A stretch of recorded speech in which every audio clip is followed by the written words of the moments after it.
This AI trend is blowing up right now. People are getting millions of views just by making cardboard DIY videos like these. And the best part, you don't need any crafting skills because AI does almost everything for you. Let me show you how. First, go to Google Flow and sign in with your Google account. Once you're in, create a new project.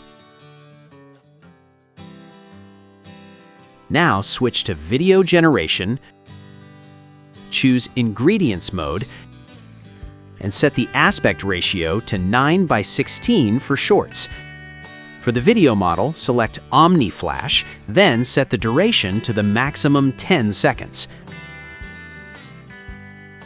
Next, upload a picture of any object you want to turn into a cardboard DIY project. It can be a car, motorcycle, building, toy, or pretty much anything you can imagine. After that, paste the prompt I've included in the video description. Feel free to tweak it a little if you want the result to match your own style.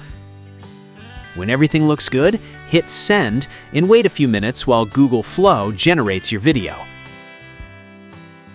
And that's it! Your AI-generated cardboard DIY video is ready to post. Now it's your turn. Try it with your favorite objects and see what crazy creations AI can make.